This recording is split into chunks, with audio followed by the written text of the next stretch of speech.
ഈ ഓണം മൈ മൊബൈലിനോടൊപ്പം my Onam my മൊബൈലിൽ ഇനി ഓഫറുകളുടെ ഓണക്കാലം. പർച്ചേസ് ചെയ്യുന്ന പുതിയ ഫോണുകൾക്കും യൂസ്ഡ് ഫോണുകൾക്കും ഉറപ്പായ സ്ക്രാച്ച് ആൻഡ് വിൻ സമ്മാനങ്ങൾ, gold coin, cycle, table fan, mixie, iron box തുടങ്ങി ഒട്ടനേകം സമ്മാനങ്ങൾ. ഒപ്പം 24 മാസം വരെ നോ കോസ്റ്റ് EMI സൗകര്യവും. മലപ്പുറം ജില്ലയിലെ സൈനികരുടെ കൂട്ടായ്മയായ മലപ്പുറം സൈനിക കൂട്ടായ്മയുടെ 5ാം വാർഷികവും 4ാം കുടുംബസംഗമവും നടന്നു. മലപ്പുറം പാരീസ് ഹാളിൽ നടന്ന പരിപാടി പി ഉബൈദുള്ള MLA ഉദ്ഘാടനം ചെയ്തു. വയനാട് ദുരന്തത്തിൽ സേവനം ചെയ്ത സന്നദ്ധ പ്രവർത്തകരെ ചടങ്ങിൽ ആദരിച്ചു.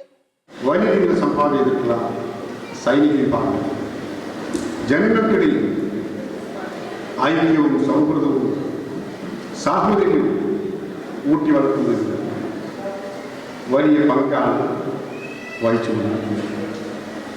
ഇന്നത്തെ കാലഘട്ടത്തിൽ അതിന് പ്രസക്തിയുണ്ട് എന്ന് ഞാൻ പറയാൻ നിൽക്കുകയാണ്. ജനങ്ങൾക്കിടയിൽ ജാതിയുടെയും മതത്തിൻ്റെയും പേരിൽ അതിർവരമ്പുകൾ തീർക്കാൻ ശ്രമം നടത്തിക്കൊണ്ടിരിക്കുന്ന കാലഘട്ടം, കക്ഷി രാഷ്ട്രീയത്തിൻ്റെ പേരിൽ മറ്റും സംഘടനാപരമായി ചെയ്യുന്നതിൻ്റെ പേരിൽ ജനങ്ങൾക്കിടയിൽ വിഭാഗീയതയും ശൈഥില്യവും ഉണ്ടാക്കാൻ ശ്രമം നടക്കുന്ന കാലഘട്ടം. അങ്ങനെയുള്ളൊരു കാലഘട്ടത്തിൽ കക്ഷി രാഷ്ട്രീയത്തിനും ജാതി മത ചിന്തകൾക്കും അതീതമായി മാനവിക ഐക്യത്തിൻ്റെ പ്രാധാന്യം ഉയർത്തിപ്പിടിച്ച് രാജ്യത്തിന് വേണ്ടി വലിയ രീതിയിൽ സംഭാവന അർപ്പിച്ചിട്ടുള്ള പ്രിയപ്പെട്ട സൈനികർക്ക്, ഇന്ത്യൻ സൈന്യത്തിൽ നിന്ന് വിരമിച്ചവരുടെയും നിലവിൽ സൈനികരായി സേവനം ചെയ്യുന്നവരുടെയും കൂട്ടായ്മയാണ് മലപ്പുറം സൈനിക കൂട്ടായ്മ.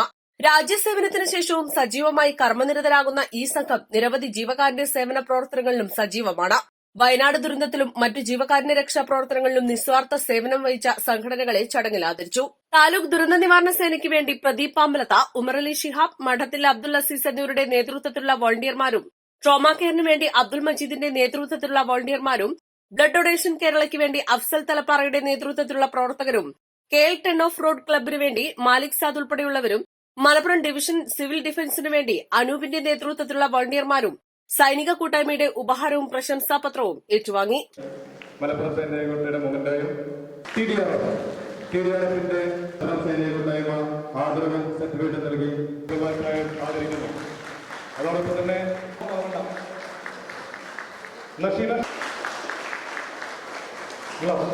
ഗൈഡൻസ് ആൻഡ് കൗൺസിലിംഗ് വിജയം പൂർത്തീകരിച്ച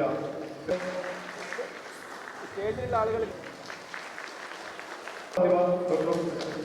അദ്ദേഹത്തിന്റെ കുടുംബം മൊത്തം ചിത്രകാരന്മാരാണ്. യോഗത്തിൽ ബീരാൻകുട്ടി പൊന്നാട് അധ്യക്ഷത വഹിച്ചു. രാധാകൃഷ്ണൻ കാക്കോവ്, മജീദ് നെല്ലിക്കുത്ത് എന്നിവർ പ്രസംഗിച്ചു. കുട്ടികളുടെയും മുതിർന്നവരുടെയും കലാകായിക പരിപാടികളും നടന്നു. East live Malappuram.